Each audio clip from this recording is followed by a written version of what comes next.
All right, this is our Chapter 8 podcast on the skeletal system. And what we're going to be reviewing today are the components of the skeletal system. We will talk about the bones that make up the skeletal system, the functions of the skeletal system. We'll talk about how bones are formed. Okay. We'll talk about the cells that are found in bone tissue. Talk about compact and spongy bone.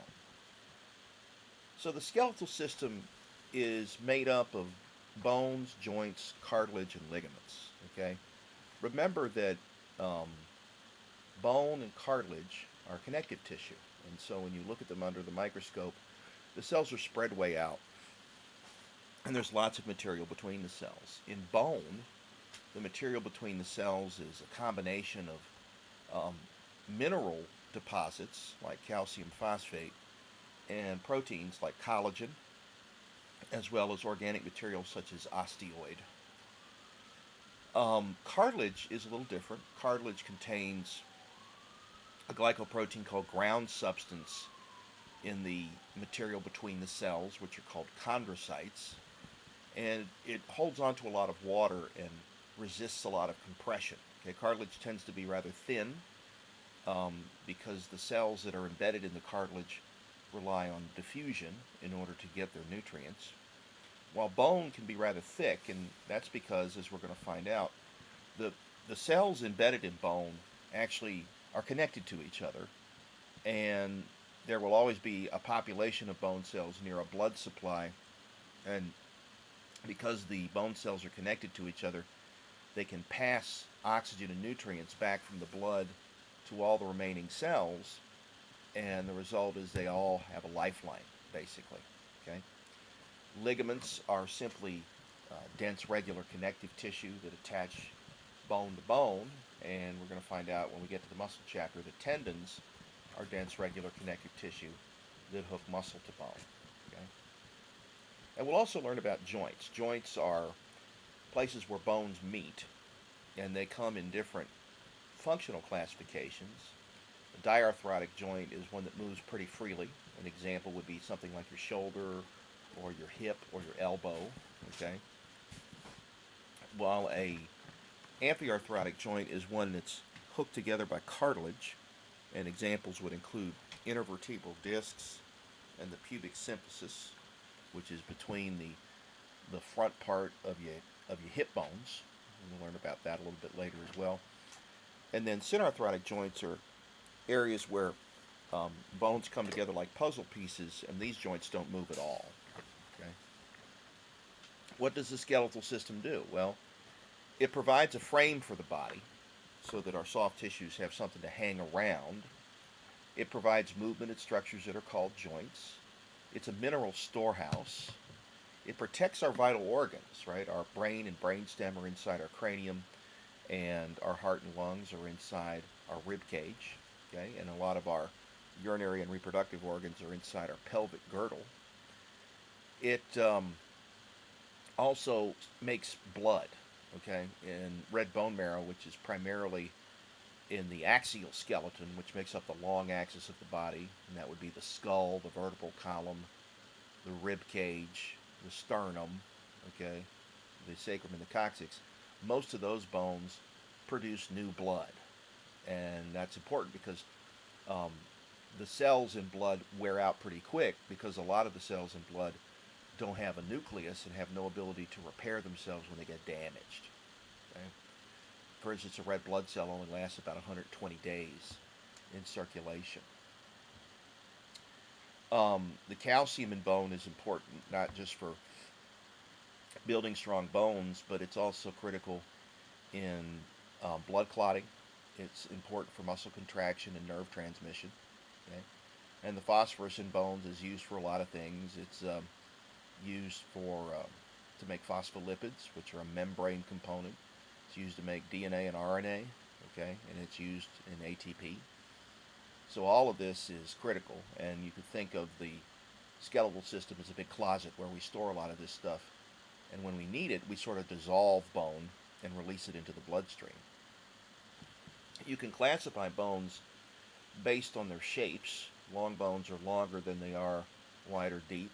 Examples would include the femur in your thigh, the tibia in your lower leg on the medial side, the humerus in your upper arm.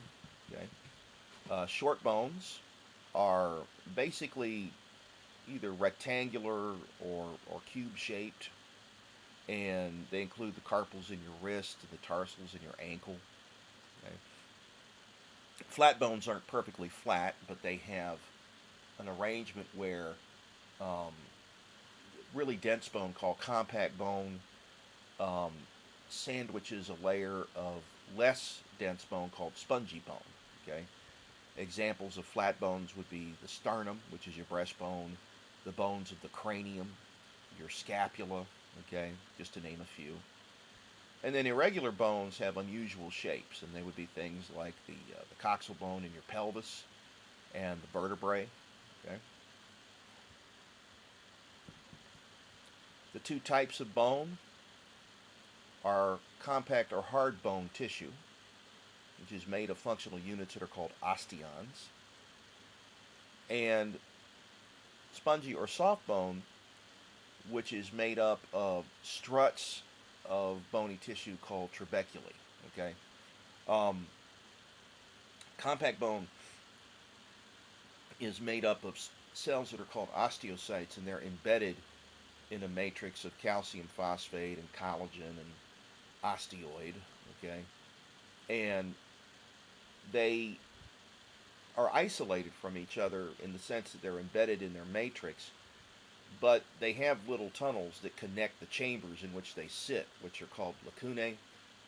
And these little connections, little tunnels through the bone, are called canaliculi. And what the osteocytes do, the bone cells, is they hold hands basically through these canaliculi, and that connects them ultimately to bone cells that are close to the blood supply, and that allows them to pass nutrients and oxygen around to all the other tissues. Um, Compact bone is found on the surfaces of all bones. Okay. Um, if we look at a typical long bone, if you look at the outside, the hard tissue on the outside is compact bone. Beneath that is the other type of bone tissue, spongy bone, and then deep to that is an opening or a tunnel called the medullary cavity, and that's filled with bone marrow, and in the adult that's usually adipose tissue, and so that's a way that we can store extra calories. Okay. Spongy bone is underneath compact bone, and it lightens the bone and serves as an area for hematopoiesis, where a place to make blood.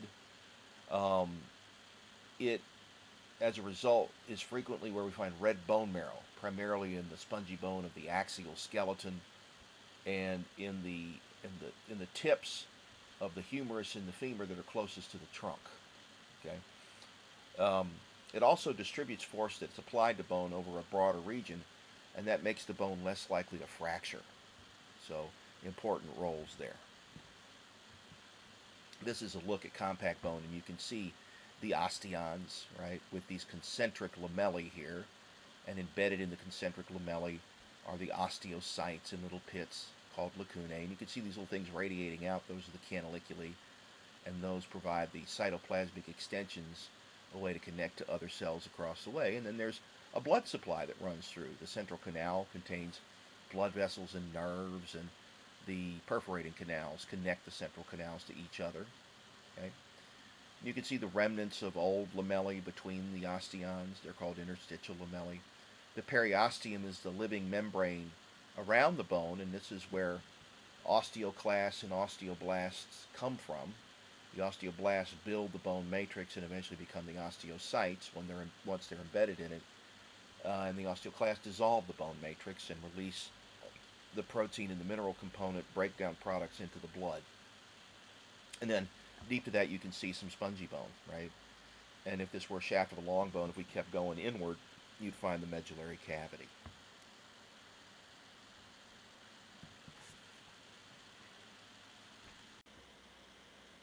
So what you're looking at here is just a typical structure of a long bone.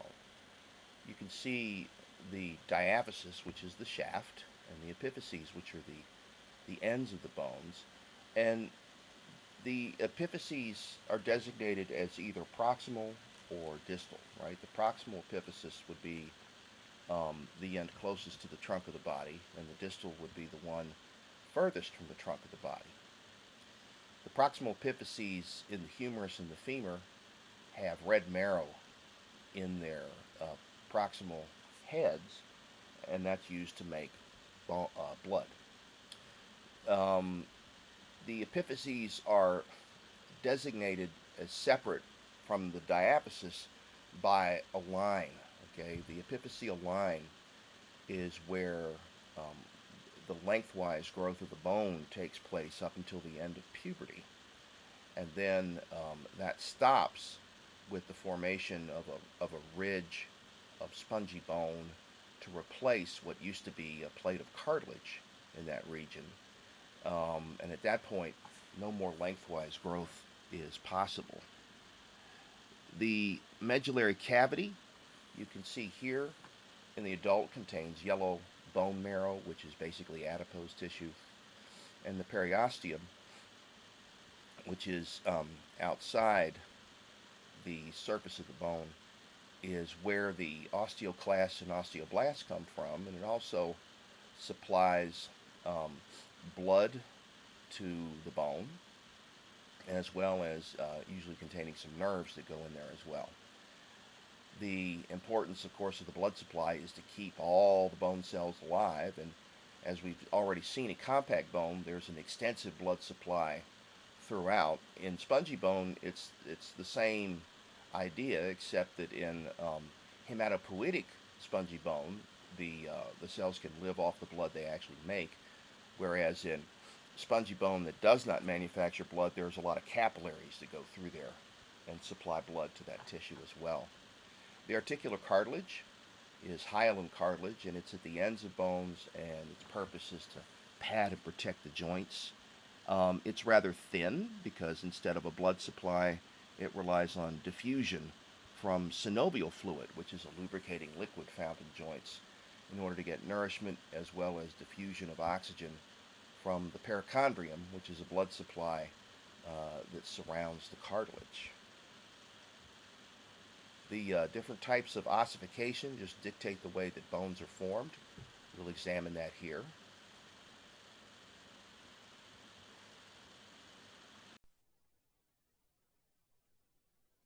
Bone formation, also known as osteogenesis or ossification, is the process by which bone tissue replaces embryonic connective tissue to form the skeleton.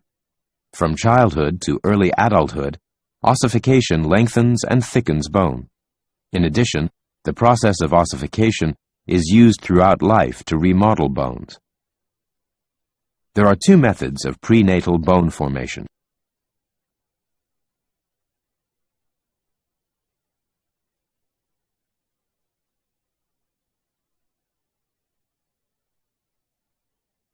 During intramembranous ossification, bone is generated on or within fibrous connective tissue membranes. As the process begins, mesenchymal cells differentiate into osteoblasts in regions called ossification centers. The osteoblasts secrete osteoid or uncalcified bone matrix. Over a few days, osteoblasts become osteocytes, and calcium and other mineral salts are laid down, hardening the matrix. The bone matrix develops thin columns of bone called trabeculae, which fuse to form spongy bone.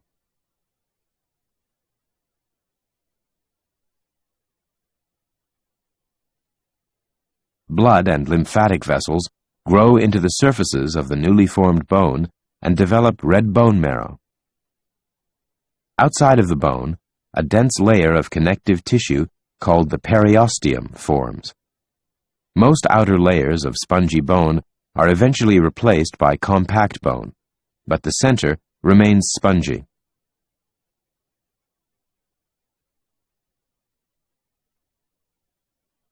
Intramembranous ossification also occurs with skull bones in childhood.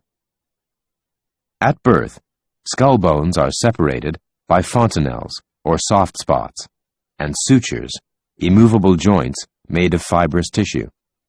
Fontanelles in the fetal skull allow for easier passage through the birth canal and rapid brain development. Up until adolescence, the fontanelles slowly ossify into sutures, providing the brain with greater protection.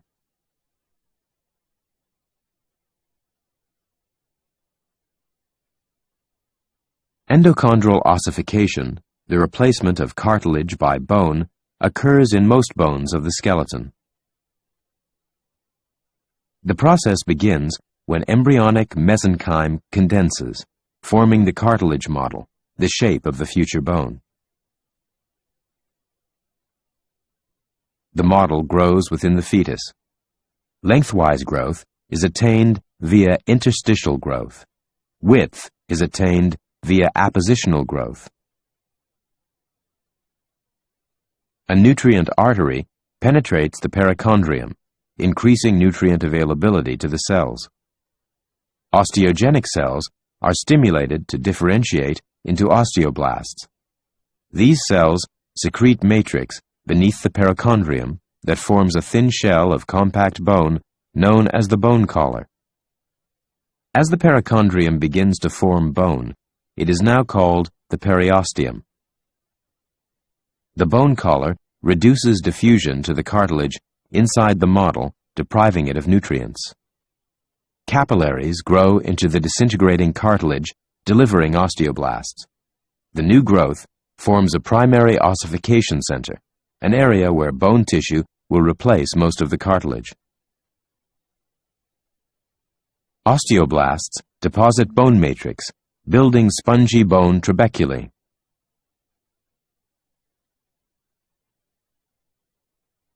The growing model is gradually remodeled.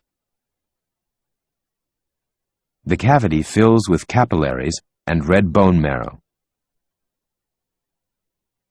Ossification proceeds, forming the main portion of a bone, known as the diaphysis.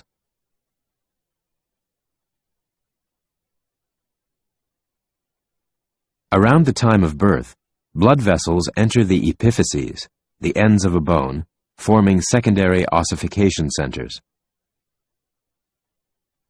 Secondary ossification differs in that no medullary cavity forms, and ossification proceeds outward.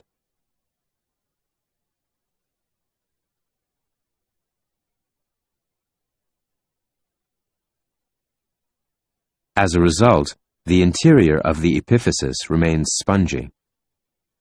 Secondary ossification leaves a thin layer of hyaline cartilage covering the epiphyses. This is known as articular cartilage, and it reduces the friction and shock in bone joints. The change to the epiphysis also forms the epiphyseal plate, a layer of hyaline cartilage that enables the diaphysis to grow in length.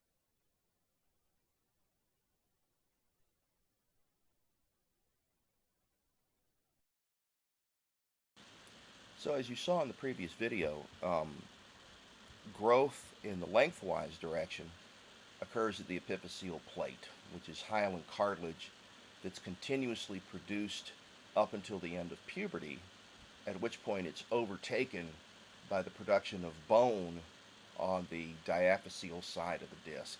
And at that point, there's no more tissue to convert to bone, and there's no more lengthwise growth.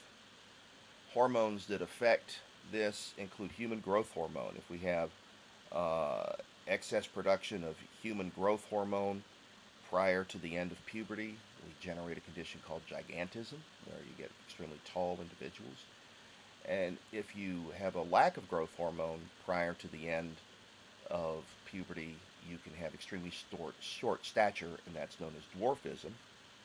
If you have a burst of growth hormone after the end of puberty, then you have a condition known as acromegaly, where you get enlarged hands and feet, and the bones tend to become thickened. If you want to know what somebody looks like that has both of those conditions, think of Andre the Giant. Okay. Note that estrogen accelerates the process of epiphyseal plate closure. while testosterone does not do so as quickly, and that's one of the reasons why men are often taller than women. Okay? When we talk about widthwise growth, we're always talking about um, the action of teams of osteoclasts and osteoblasts working together in order to remodel the bone in a way that supports the weight applied to it more effectively. Okay? The osteoclasts are going to basically dissolve bone and put those components into the bloodstream. They are multinucleate cells. They look a little bit like a jellyfish, and they make little pits on the surface of the compact bone called resorption bays. Okay, the bone builders are the osteoblasts, and they eventually become encased in their own secretions, where they mature and become osteocytes. And so this goes on throughout life in response to forces such as tension and compression and pressure. Okay, and the bone always remodels itself in such a way that it becomes more dense where the pressure is applied, where the force is applied, and that makes the bone much less likely to fracture. And that's one of the reasons why we encourage people 65 and older to do weight-bearing activity at least half an hour a day, because by that age, the dissolving of bone has outstripped the deposition of bone, and the bones have a tendency to become softer, and that's a condition called osteoporosis. And one of the ways to slow that process down is to do weight-bearing exercise. If you do weight-bearing exercise, the bone is able to signal the bone cells, the osteocytes and the osteoblasts, to basically step up their game and to deposit more bone and make it denser. Some important terms that you need to familiarize yourself with as we work our way through the skeletal system are shown here. Okay, I won't go through each one of these, but you'll see these repeated as we discuss different bones throughout this particular talk. And the importance of knowing them is, for example, if we're talking about a spine or a tuberosity or a trochanter, okay, or even a crest, we're usually talking about a place where a muscle will attach, okay. A foramen is a hole, and that's usually a passageway for nerves and blood vessels. Condyles and fossas are smooth surfaces that usually participate in joints, and that's due to the reduced friction that they provide. Condyles and fossas that participate in joints are usually covered in hyaline cartilage as well. Okay, so you want to commit these to memory. Like I said, I won't go through each one of them, but they're important for you to know. Here is a look at what happens when we fracture bone.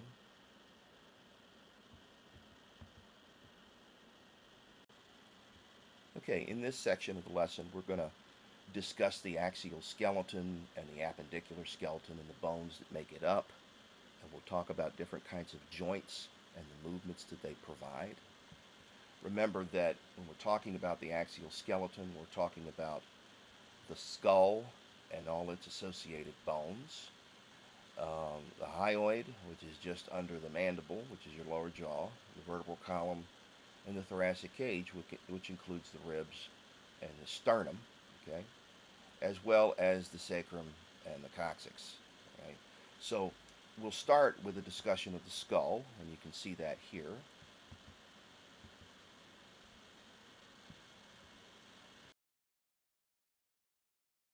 The human skull is made up of 8 cranial bones that surround and protect the brain, and 14 facial bones that form the underlying structure of the face and support for the teeth. With the exception of the mandible, the bones of the skull articulate with each other through joints known as sutures. Throughout the skull, holes known as foramina serve as passageways for blood vessels and nerves. Bones on the surface of the skull encase the brain, protect sensory organs, and serve as attachment sites for the muscles of the head and neck. These bones include the occipital bone, parietal bones, temporal bones, and the frontal bone, as well as the nasal bones, the zygomatic bones, the maxilla, and the mandible. Other bones become more visible only when looking inside the skull. The sphenoid bone makes up the anterior base of the cranium. It is a butterfly-shaped bone with a central body and two pair of laterally projecting wings. These wings form portions of the orbit. The body of the sphenoid features a depression known as the sella turcica, which houses the pituitary gland. Located between the orbits, the ethmoid bone makes up a portion of the cranial floor and also the roof of the nasal cavity. An inferior projection, the perpendicular plate of the ethmoid bone, forms part of the nasal septum. The crista galli projects superiorly from the ethmoid bone and serves as the attachment point for the falx cerebri, a dural fold. Extending laterally from the crista galli is the cribriform plate, a perforated area through which the olfactory nerves pass. The two L-shaped palatine bones form the posterior third of the hard palate, part of the nasal cavity, and a portion of the orbit. The small, thin lacrimal bones make up the anterior portion of the medial wall of each orbit. A groove known as the lacrimal groove helps to form the nasolacrimal canal, which contains a duct that allows tears to travel to the nasal cavity. The vomer is an elongated, plow-shaped bone that forms the inferior and posterior part of the nasal septum. The internal and external skull bones articulate precisely, forming an intricate structure perfectly suited to its functions.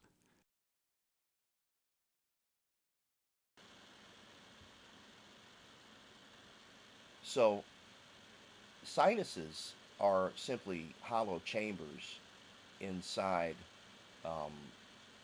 the bones that are situated throughout the body, many of them in the skull, that lighten the bone and provide a resonating chamber. The periorbital sinuses surround the orbit where the eyes fits in the eye socket, and they all attach to the nasal cavity.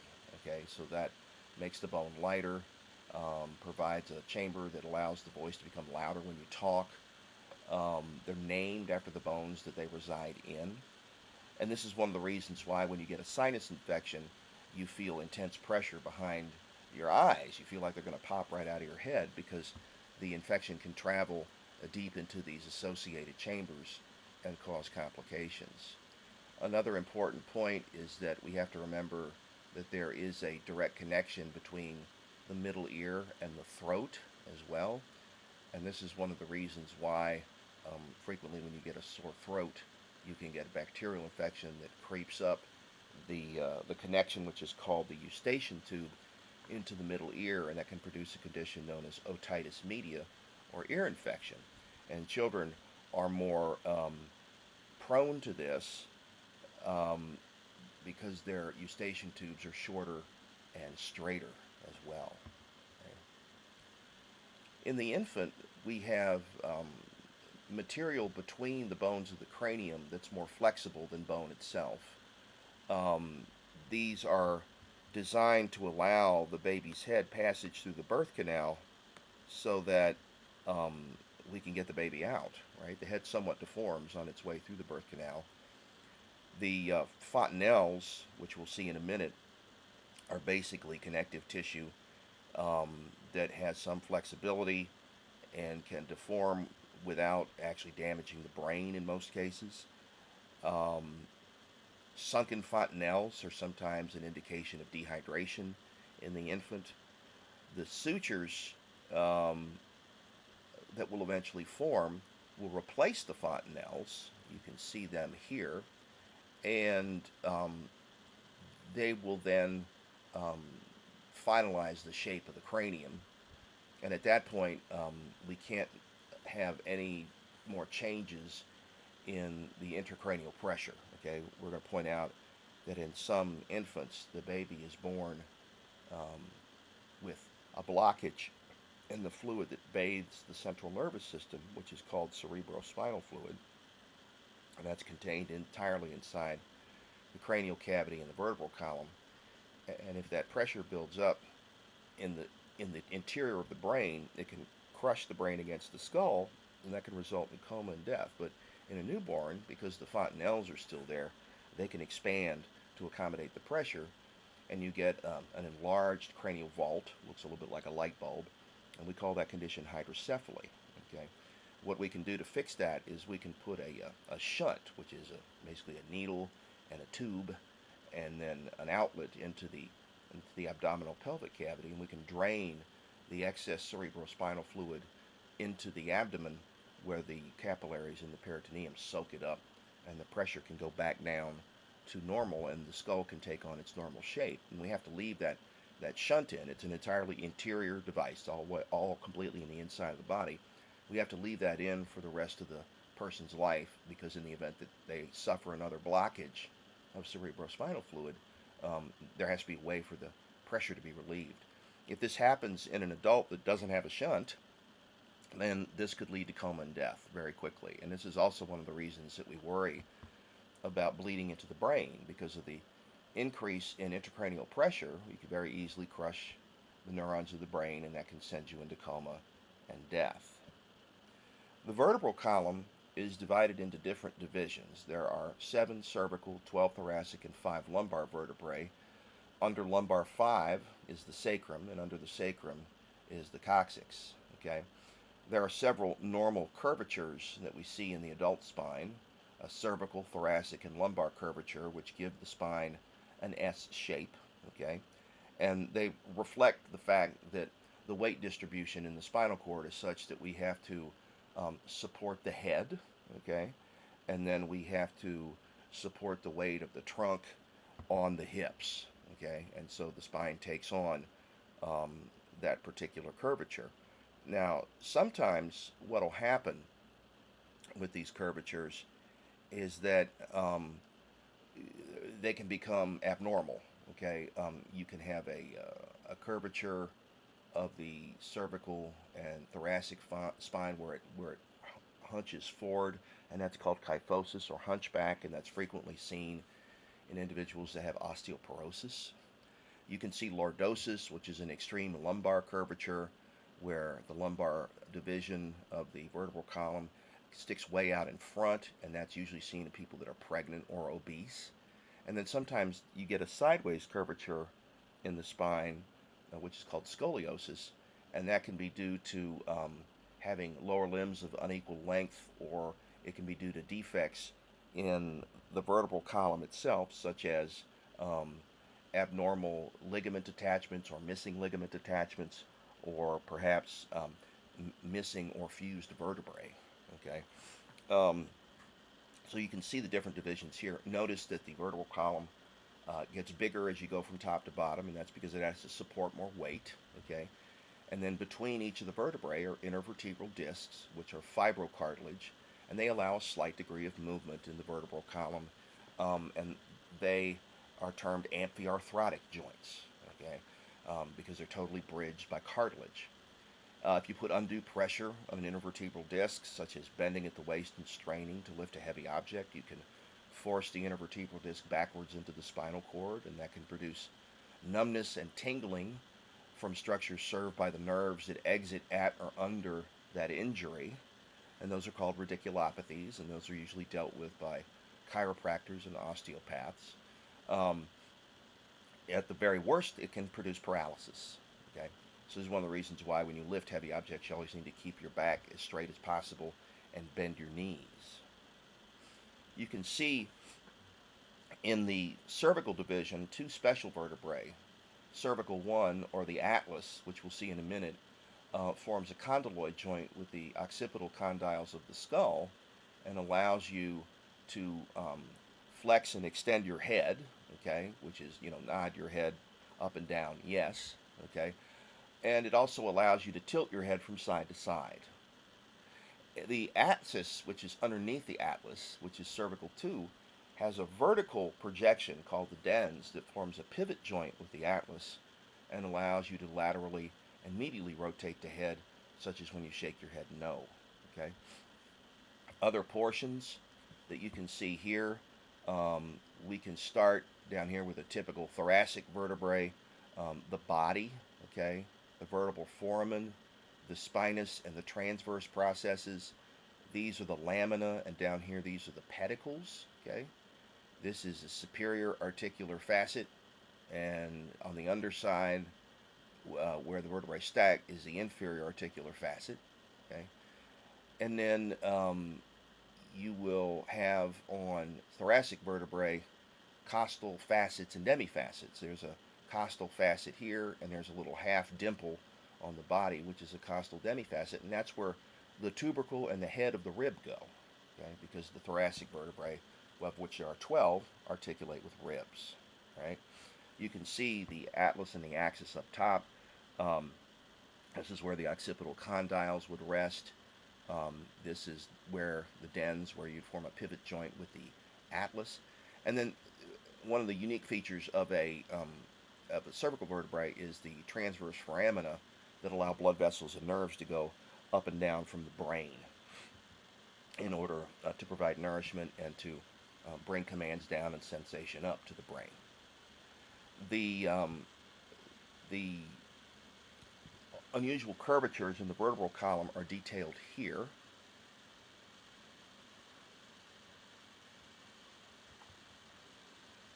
Good. Curvatures have a downside, namely curvature abnormalities.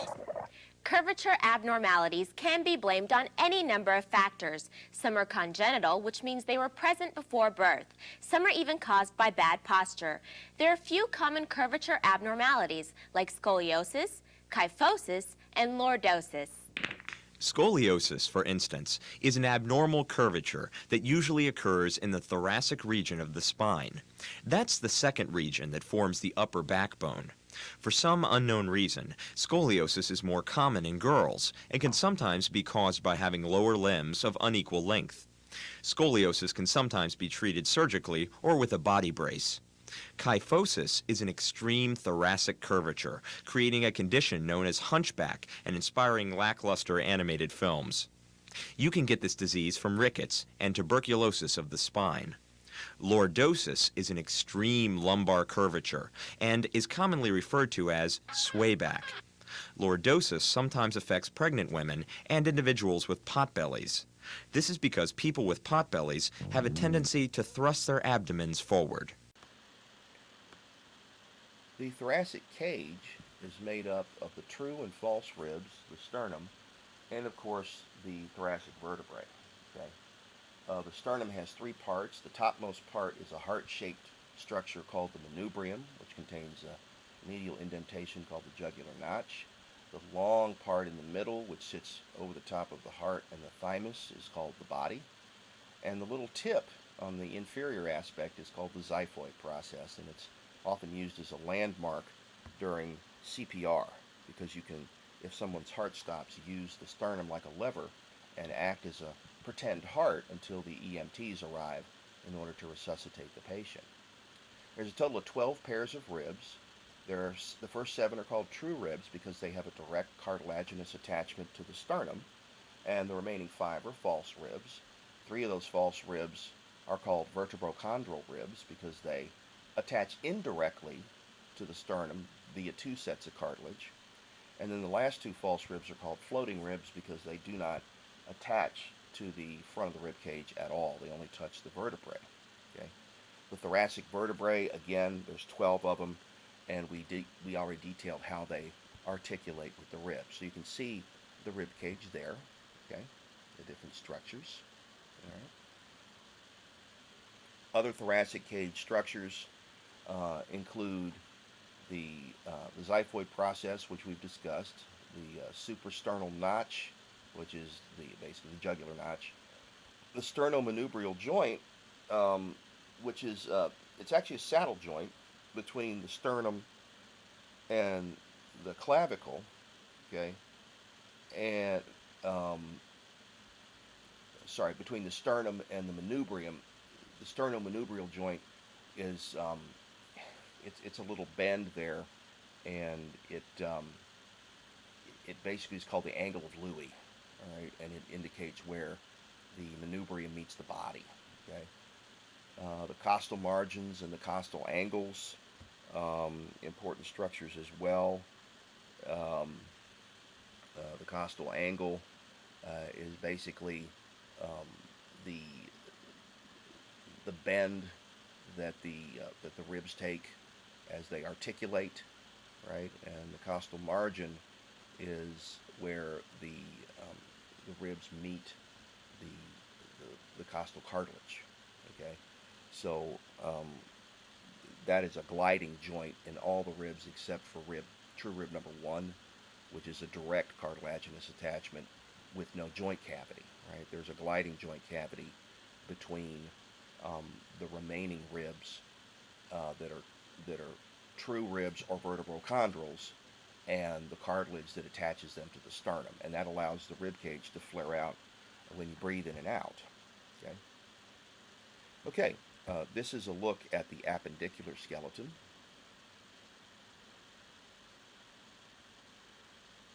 While the axial skeleton protects the brain, heart and lungs, and spinal cord, the appendicular skeleton helps us move. The appendicular skeleton is made up of the upper and lower limbs. We usually call them arms and legs. It's also made up of the girdles of these limbs. The girdles attach the limbs to the axial skeleton. All the bones in the appendicular skeleton help us move and allow us to manipulate our environment. Also, bear in mind that when we're talking about the appendicular skeleton, we're talking about duplicates. The bones of the legs, arms, girdles all have duplicates on the other side of the body. This is known as bilateral symmetry. Region 1, upper limbs. One of the many important bones contained in the appendicular skeleton is the pectoral girdle. The pectoral girdle is also called the shoulder girdle. So remember, even though we're only describing one pectoral girdle, there are two in your body because you have two shoulders. The pectoral girdle attaches the upper limb to the trunk of the body and also anchors muscles that move the limb. Each girdle is made up of two bones, the clavicle and the scapula. The clavicle, or collarbone, is the anterior bone. The scapula, or shoulder blade, is the posterior bone. You have 30 bones in each upper limb, each one of them useful, each one of them special in its own way. Why, without the 27 bones of your hand, you'd never be able to play an exciting game of skee-ball. And without the humerus, the radius, and the ulna, you'd never be able to carry home those exciting prizes you won playing skee-ball. Exciting prizes like whoopee cushions and decorative magnets. I don't play skee-ball. Well, you should. It's exciting, but not half as exciting as an in-depth discussion of the bones in our upper limbs. As we said before, each of your upper limbs contains 30 bones, broken down into 3 parts: the arm, the forearm, and the hand. And these 3 regions can be broken down into individual bones.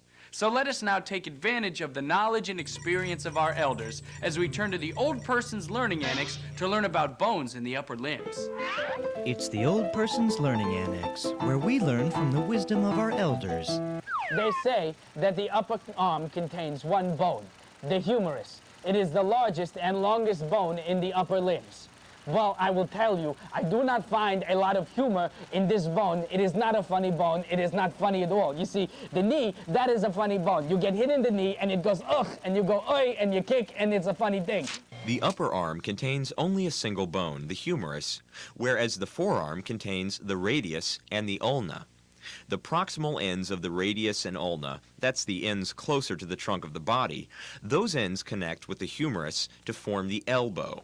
Their distal ends, you know, the ends further from the trunk, they connect with the hand to form the wrist.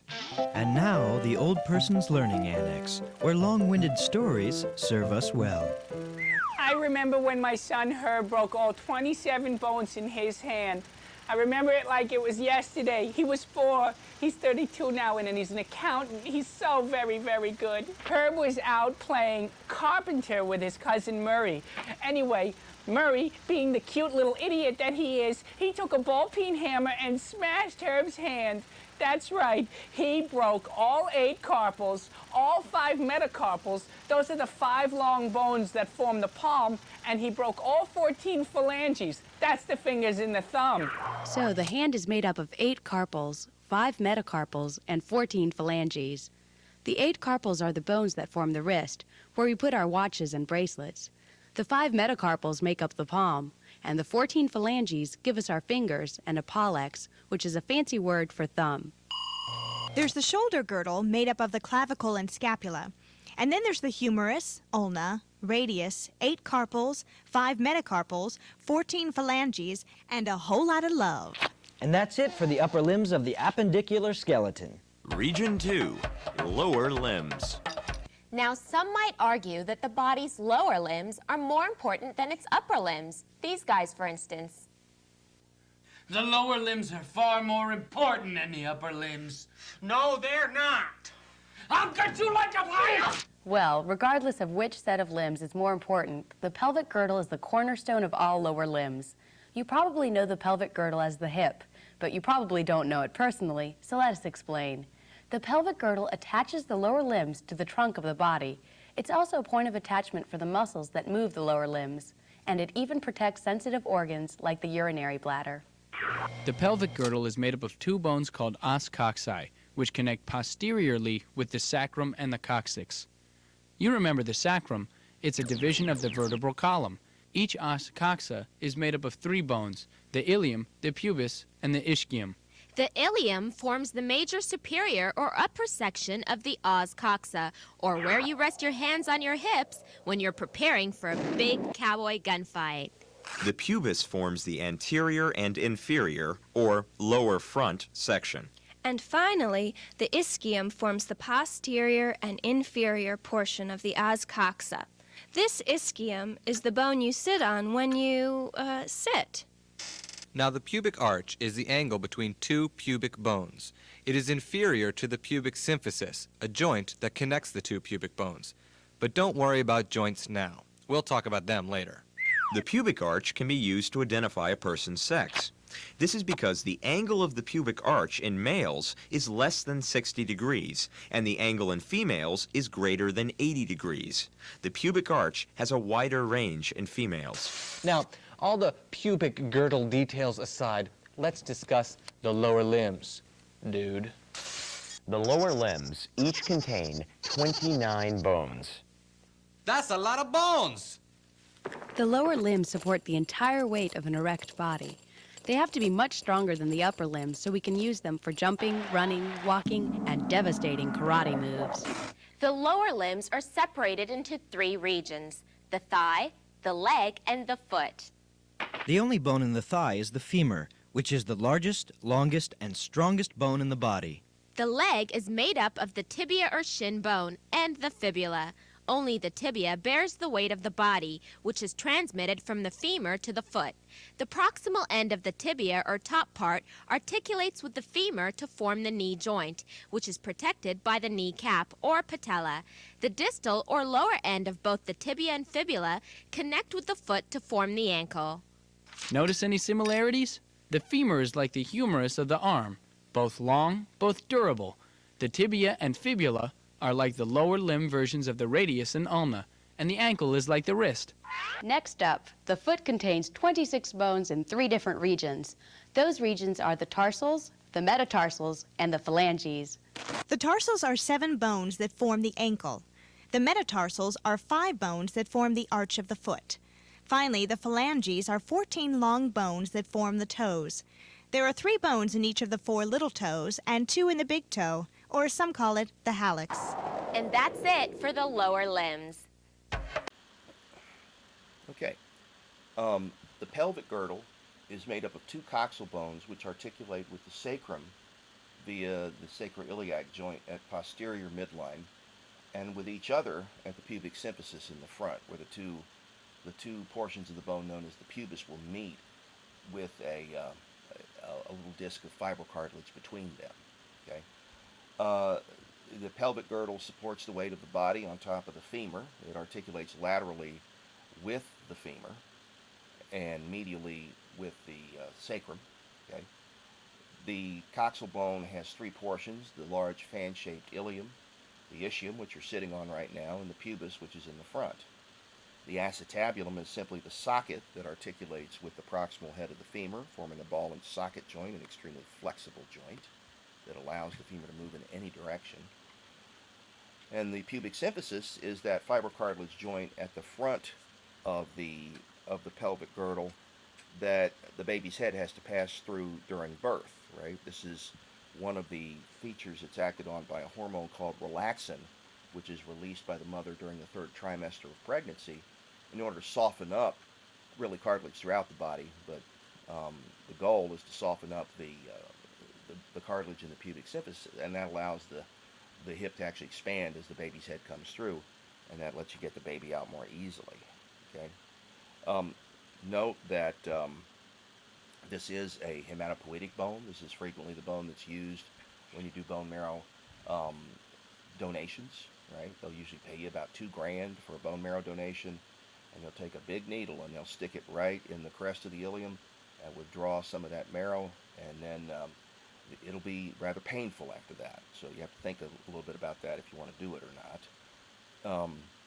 Remember that the difference between a male and a female pelvis is that the female pelvis has a wider pelvic brim, okay, and it also has a greater pubic angle, okay. You see the pubic angle here and the brim here. This would be a female pelvis, okay. The male pelvis has a heart-shaped pelvic inlet and outlet and a much narrower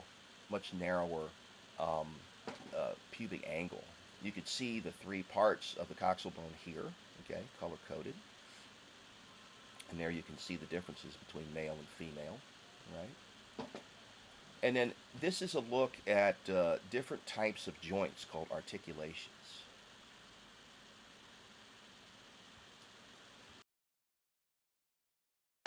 Articulation is a fancy word for joint. Joints are sites where bones join together to make movement possible. Joints are divided into three different functional classifications based on the degree of movement they allow. These classifications are synarthrosis, amphiarthrosis, and diarthrosis. Synarthroses refer to joints that are immovable. Synarthrotic joints just won't budge.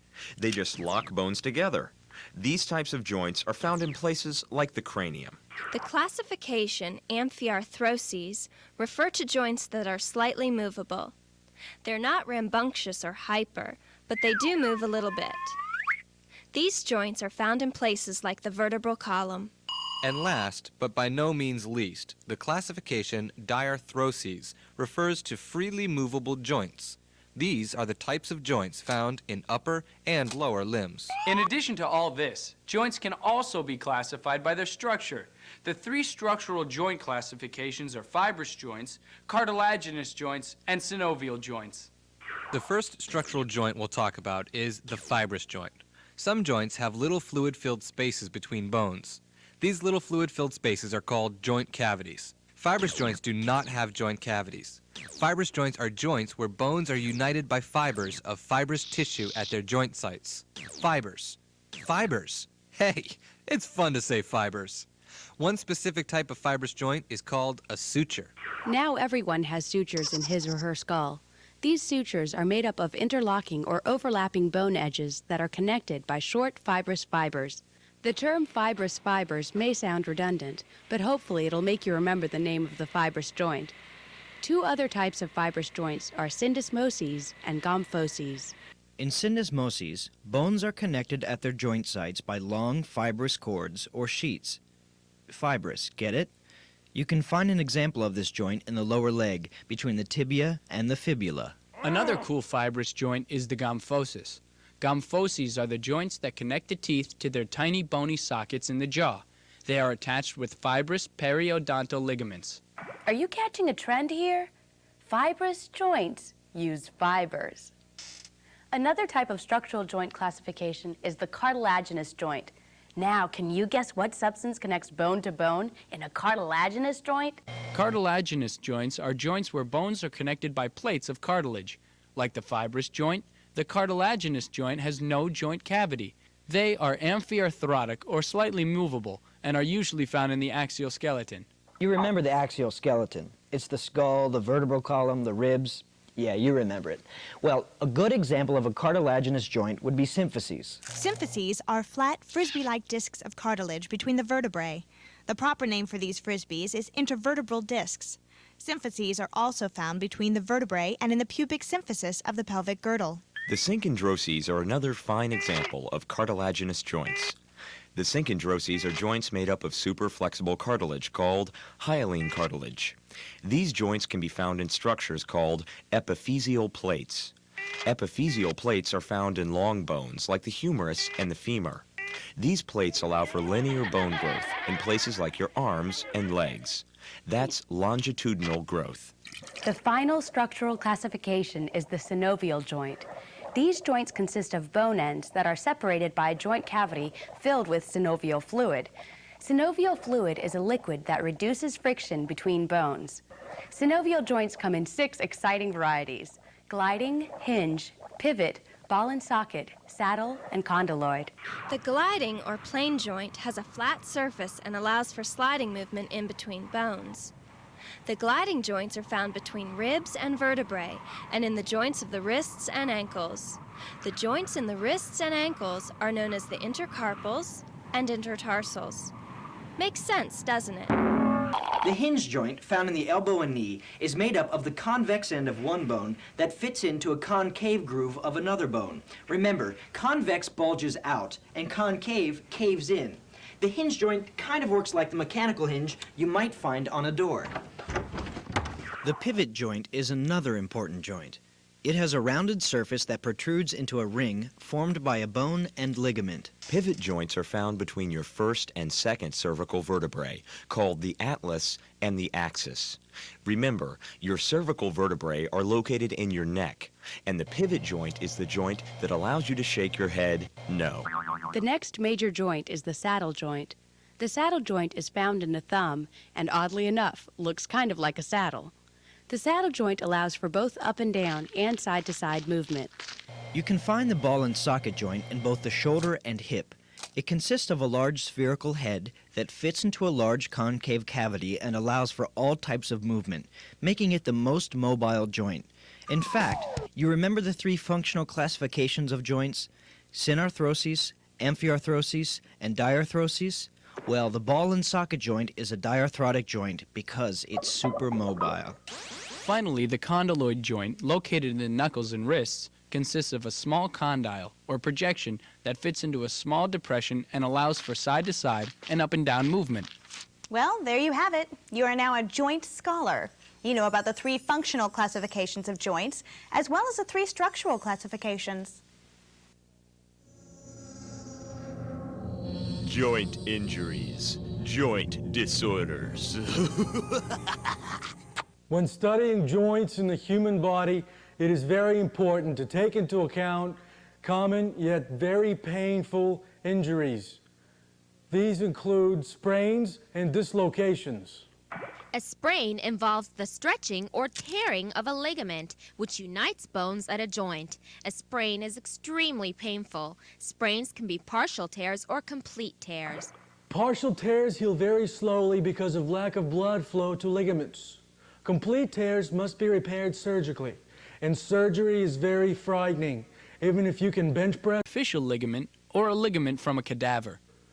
Dislocations are also very painful. When a dislocation occurs, bones are forced out of their normal position at a joint site. Dislocation often occurs in shoulders, fingers, and thumbs. I have dislocated all 3. I am in constant pain. Dislocations are corrected by placing the bone in its proper position, a process that is very painful and very frightening. Joint injuries are painful, but joint disorders are often prolonged and more serious. Arthritis is an example of a serious joint disorder. Arthritis is a general term that refers to over 100 different kinds of inflammatory diseases. There are 3 common kinds of arthritis: osteoarthritis, rheumatoid arthritis, and gout. Osteoarthritis is the most common condition. You remember cartilage, the flexible material found in joints and other places? Well, with osteoarthritis, cartilage is destroyed. When this happens, little chips of bone called bone spurs form, making movement extremely difficult. Rheumatoid arthritis is another form of arthritis. It causes destruction of cartilage, fusing bone ends together so joints can't move anymore. You can imagine how painful that might feel. Gout is a disease that's caused by a buildup of uric acid in joints. Uric acid is a natural bodily secretion, but in excess it can lead to the melding together and immobilization of joints. The most common joint affected by gout is the hallux, or big toe. Gout can be prevented by avoiding foods containing the nucleic acid purine, like liver. Well, it shouldn't be that hard to avoid liver. Sadly enough, we've come to the end of our journey through the skeletal system. You've learned about the axial and appendicular skeleton and familiarized yourself with the joints in those systems. So you can see here some of the different joints throughout the body. Here in this figure, you can see the axial skeleton highlighted in pink and the appendicular in yellow. Okay. Examples of some joint names include the tibiofemoral joint, which is a hinge joint that forms the knee between the tibia and the femur. The humeroulnar joint, which is another hinge joint that forms the elbow. The metacarpal phalangeal joint, which is the joint between the palm of the hand, okay, and the fingers, all right, and that is a condyloid joint, and that allows movement in two axes, right? You can wag your finger up and down or left and right, okay. The glenohumeral joint, which is a ball and socket joint that allows movement in any direction, and the femorocoxal joint, okay, which is between the femur and the acetabulum, and that is another ball and socket joint which allows movement in any direction. Because the ball and socket joints can move in so many different directions, they are the easiest injured in the body, right? The trade-off is the more movable the joint is, the easier it is to damage, right? And you usually injure joints more often that are weight-bearing joints as well. Okay, this is a look at some different types of joint movement.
Okay, please let me know if you have any questions. I'll be happy to get back with you. Again, email is my preferred method, and I'll see everybody in the next podcast.